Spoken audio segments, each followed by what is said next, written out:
दोस्तों आपको पता है कि घाटा हो तो समझ में आता है, लेकिन अब तक का सबसे बड़ा घाटा हो तो ये चीज बिल्कुल भी टॉलरेट नहीं की जा सकती। तो सरकार के आंकड़े बहुत कुछ बताते हैं। इस पर्टिकुलर देखिएगा वीक का लास्ट डे है कल, और आपको पता है आंकड़े इतने खराब आए हैं कि आप ये कह सकते हो साल का पहला दिन ही खराब हो गया है। तो आप देख सकते हो कि इंडिया का फिस्कल डेफिसिट देखिए यहाँ पे 9 लाख करोड़ से ज्यादा का घाटा हुआ है। 9 लाख करोड़ से, और डेटा कहाँ से कहाँ तक का है? अप्रैल से नवंबर तक का। ये जो डेटा आपको देखने को मिल रहा है, अप्रैल से नवंबर तक का डेटा देखने को मिल रहा है। तो ऐसे में देखिएगा ये चीज कल स्टॉक मार्केट को बहुत ज्यादा डिस्टर्ब कर सकती है। आज तो पहला दिन था, कल ये देखिएगा बहुत इम्पैक्ट कर सकती है, क्योंकि सभी को पता है सैटरडे संडे छुट्टी रहेगी।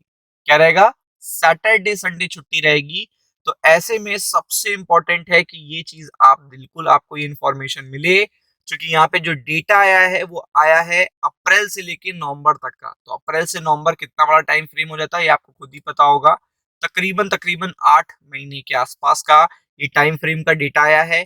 जस्ट बजट से पहले आया है, क्योंकि इस पर्टिकुलर मंथ के एंड में ही बजट आ जाएगा। मतलब मंथ एंड हुआ, 1 फरवरी को बजट आना है। तो ऐसे में इतना बड़ा घाटा होना स्टॉक मार्केट के लिए बिल्कुल भी अच्छा नहीं है। एफआईआई के लिए बिल्कुल भी अच्छा नहीं है, एफडीआई के लिए बिल्कुल भी अच्छा नहीं है। ये देखिएगा पूरी तरीके से वाइडेंस ऑन ईयर टू डेट, यानी कि अब तक 62.3% तक का देखिएगा यहाँ पे काफी ज्यादा वाइड हो गया, क्योंकि हमारी करेंसी में इतनी ज्यादा गिरावट अब तक नहीं देखी गई। अगर आप पिछले 25-30 साल का भी रिकॉर्ड निकालोगे तो भी हमारी करेंसी में इस तरीके का फॉल नहीं आया जैसा कि 2025 में देखने को मिला है। स्टार्टिंग 2025 की शायद 83 डॉलर के आसपास, 83 रुपीज पर डॉलर के आसपास स्टार्टिंग हुई थी, और 90 के आसपास तक देखिएगा लो गया है। तो आप इसी से अंदाजा लगा सकते हैं। फर्स्ट 8 मंथ का देखिएगा जो डेटा आया है वो काफी बड़ा देखिएगा घाटा बता रहा है। 9.76 लाख करोड़ का है। वाइड हो गया है फ्रॉम देखिएगा प्रीवियस ईयर। पिछले साल था 52.5%, इस बार 10% और बढ़ गया है। तो ये चीज एक बड़ा सेटबैक है निफ्टी बैंक के लिए, बड़ा सेटबैक है निफ्टी के लिए, स्टॉक मार्केट के लिए, बैंक्स के लिए, एफआईआई के लिए, और देखिएगा इकोनॉमी के लिए। क्योंकि घाटा इतना बढ़ जाएगा तो लोन का बर्डन बढ़ जाएगा, खर्चे बढ़ जाएंगे, इंटरेस्ट बढ़ जाएगा। फिर वही काम होगा जैसे जो अमेरिका कर रहा है। अमेरिका अपना कर्जे पे कर्जा लेता चला जा रहा है, लेकिन आपको भी पता है कि चाहे आप कितना भी कर्जा ले लो चुकाना भी पड़ेगा, नहीं तो इतना बड़ा डेप्ट बर्डन आ जाता है कि उस चीज को आप आपके हर एक पर्टिकुलर अपडेट पे देखिएगा डिस्टेबलाइज हो जाएगी आपकी सिचुएशन। तो आप देख सकते हैं गवर्नमेंट ने एम करा है कि गैप को नैरो करें, बट अभी नहीं देखने को मिल रहा है। और अगर आप देखेंगे तो यहाँ पे जो टोटल रिसिप्ट आई है वो 19 लाख आई है। ओवरऑल एक्सपेंडिचर आए हैं देखिएगा 29.25 लाख। तो आप देख सकते हो गैप कितना है। हमने इनकम इतनी कम करी है 19 लाख करोड़ के आसपास, और एक्सपेंडिचर हमने देखिएगा किस लेवल की कर दी है आप देख सकते हो।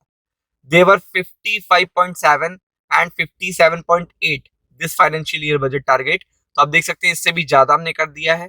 टोटल रिसिप्ट देखिएगा 59.1 एस्टिमेट था, और मार्जिनल देखिएगा ज्यादा आया है। फिर अगर आप देखेंगे जो यहाँ पे रेवेन्यू रिसिप्ट है आपके सामने है।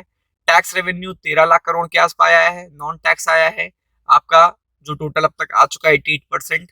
फिर अगर आप देखेंगे तो रेवेन्यू में भी बड़ा घाटा हुआ है। रेवेन्यू का भी जो आंकड़ा था उस आंकड़े से 3.57 लाख करोड़ कम आया है। तो आप देख सकते हो आंकड़े का जो बजट में टारगेट बनाया जाता है, जैसे आपका लास्ट बजट ही अपने देखिएगा टारगेट को नहीं पूरा करेगा तो नेक्स्ट बजट के लिए बड़ा चैलेंजिंग हो जाता है, क्योंकि इसे कैरी फॉरवर्ड किया जाता है। जो भी घाटे होते हैं उन्हें कैरी फॉरवर्ड किया जाता है current account and capital expenditure account में।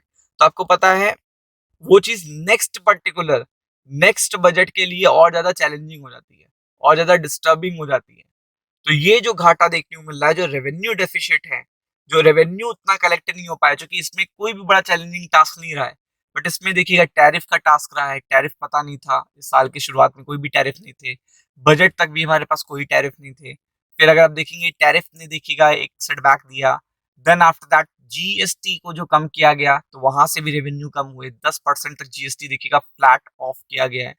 तो वो एक बड़ा सेटबैक आया। इसके अलावा कई सारी नई योजनाएं भी देखिएगा स्टार्ट करी गई हैं, तो एक्सपेंडिचर बढ़ गए।